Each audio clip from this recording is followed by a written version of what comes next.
Someone in Detroit is going to say this out loud tonight, and it is going to sound insane. For almost a century, nobody could touch German engineering. Not the Japanese in the 80s, not the Koreans in the 2000s, nobody. If you wanted the best combustion engine on planet Earth, you went to Stuttgart, you went to Wolfsburg, you went to Munich, and you paid whatever they told you to pay. That was the deal for 100 years. Today, that same industry is fighting for its life, and the strange part is, it is not one enemy doing this to them. It is not a war, it is not a single company, it is something quieter and much more dangerous. The rules of the game changed, and the champion never got the memo in time. This is not a story about Germany dying. Anyone telling you that is selling you a headline, not a fact. What is actually happening inside Volkswagen, inside Mercedes, inside Bosch, is stranger and more interesting than a simple death. It is a 100-year-old giant discovering in real time that the thing that made it invincible is now the thing holding it back. Stay with me, because by the end of this, you are going to understand why the next decade of your own garage depends on how this fight ends. Let us go back to the beginning, because you cannot understand the fall without understanding the climb. Germany did not become the world's industrial superpower by accident. It built an entire ecosystem, precision engineering passed down through generations, an export machine that shipped cars to every continent, and a supplier network so deep and so specialized that no other country could replicate it. Volkswagen, Mercedes-Benz, BMW, Audi, Porsche, Bosch, Siemens, these were not just car companies. They were a national identity stamped onto steel. Vocational training programs in Germany turned teenagers into master machinists by their early 20s. Entire towns existed because of a single supplier that made one specific transmission part better than anyone else on the planet. When you bought a German car, you were not just buying a vehicle, you were buying 4 generations of obsessive refinement. That reputation, the idea that German engineering meant something, was worth more than any marketing budget could ever buy. But here's the thing about empires built on one specific skill. That skill has to keep mattering, and for 100 years, the skill that mattered most in the auto industry was mechanical mastery of the internal combustion engine. Germany did not just compete in that world, Germany defined it. Every other country was playing catch-up to a target that never stopped moving forward. Now picture the machine that built all of that. Combustion engines with thousands of moving parts, specialized suppliers, each one an expert in a tiny sliver of the whole car. Innovation that happened slowly, carefully, over years of testing, because a mistake in an engine block could kill someone on the Autobahn. This model rewarded patience, precision, and depth of experience. It punished speed. It punished shortcuts. For 100 years, that was exactly the right formula. And then, starting around 2018, the ground underneath that formula began to shift. Quietly at first, and then all at once. The electric vehicle revolution did not knock politely on Germany's door. It walked straight through the wall. And the terrifying part for the old guard was this: almost none of the advantages they had spent a century perfecting still mattered in the same way. Think about what actually makes an electric vehicle competitive. It is not thousands of finely tuned mechanical parts anymore. It is software. It is battery chemistry. It is artificial intelligence managing the car in real time. It is how fast a factory can build the next version without waiting 3 years for a redesign cycle. Suddenly, the deepest well of German expertise, the combustion engine itself, became close to irrelevant. Imagine training your entire life to be the greatest swordsmith on earth, and then someone invents the gun. This is the moment the industry press started calling a crisis, and the numbers backed it up immediately. German industrial production and manufacturer sentiment weakened sharply, according to Reuters reporting. Cost pressure from electric vehicle and battery investment began eating directly into profits that used to be untouchable. On top of that, energy costs and labor costs in Germany, always high, suddenly could not be absorbed the way they used to be when margins were fat and competition was thin. Let us put a number on this, because the number is the golden thread of this entire story.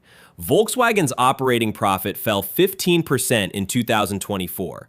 That alone would have been a rough year. But then in 2025, Reuters reported that Volkswagen's operating profit did not just fall again, it more than halved, dropping to roughly 8,900 million euros. Think about that for a second. One of the most powerful industrial companies in human history watched its profit get cut by more than half in a single reporting cycle. And it was not just about money on a balance sheet. A study commissioned by the German Auto Industry Association warned that the transformation to electric vehicles could eliminate 186,000 jobs by the year 2035. German auto sector employment has already fallen to its lowest level in more than a decade. Volkswagen has weighed major job cuts and plant closures, actual factories, actual towns built around those factories, suddenly uncertain about their future. Now, into this exact moment walked Tesla. And I want to be very careful here because it is tempting to make this the villain origin story of a Silicon Valley disruptor crushing an old European giant. That is not accurate, and honestly, it is a little bit lazy. Tesla is not simply a car company that happened to build electric vehicles first.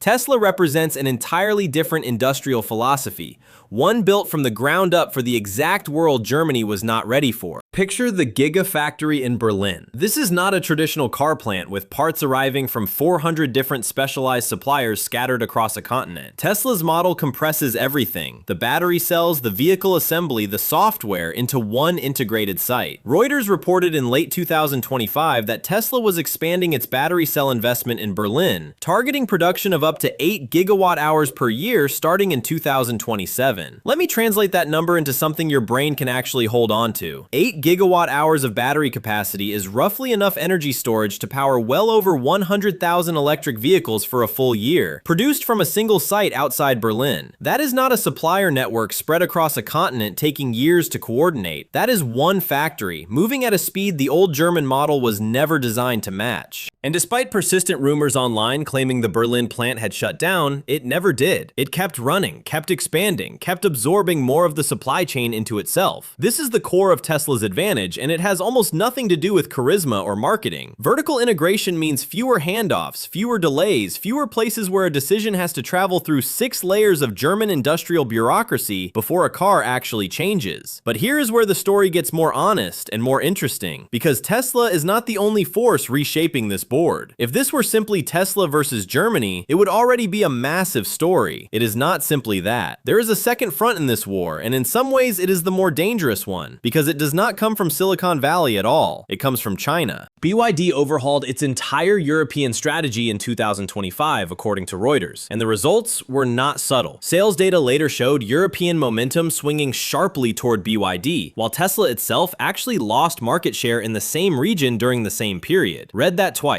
The disruptor that disrupted Germany is now getting disrupted by an even faster mover from China. Nobody is safe in this new game, not even the company that started the fire. Inside Germany's most important overseas market, the damage has been even more direct. Volkswagen's China sales fell 10% in 2024 amid a brutal price war that Chinese manufacturers were simply better positioned to win. Reuters later reported that Volkswagen lost its leading position in China to BYD in 2024 and then slipped even further behind Geely in 2025. Think about what that means historically. China was not just a market for German cars. It was Volkswagen's single most important growth engine for 2 decades. That engine now belongs to somebody else. CATL, the battery giant, Geely, the manufacturer quietly buying up global brands, and BYD, now one of the largest electric vehicle makers on the planet, together represent something the old German playbook never had to plan for. A country that can move at industrial scale, with state-level coordination, cheaper batteries, and manufacturing speed that treats a 3-year product cycle as embarrassingly slow. Germany spent a century building the best combustion engine ecosystem on Earth. China spent 1 decade building the best battery ecosystem on Earth, and it happened to arrive at exactly the moment the entire industry pivoted toward batteries. So now you have pressure coming from multiple directions at the exact same time, and this is the part that makes it a genuine crisis rather than just a rough quarter. Falling profits, with Volkswagen's numbers as the clearest example, job losses both already happening and projected to accelerate, plant closures under serious consideration in a country where factory towns are entire communities, not just buildings, lost market share in China, the growth engine that used to paper over every other problem, rising energy costs, rising labor costs, and all of it landing at once during the most disruptive technological shift the auto industry has experienced in 100 years. Now, before we go further, let us be honest about what we actually know versus what people are guessing, because this story gets exaggerated constantly online, and you deserve better than that. It is a verified fact reported directly by Reuters that Volkswagen has weighed or announced plant closures, job cuts, and deep restructuring inside Germany. It is a verified fact that German auto sector employment has fallen to its lowest level in more than a decade. It is a verified fact that Volkswagen's operating profit fell sharply in 2024 and then again in 2025. It is a verified fact that Tesla's Berlin plant remains operational and that Tesla is investing further in battery production there. Beyond the verified facts, there is broad industry consensus that Germany's auto sector faces structural pressure from the electric vehicle transition and from Chinese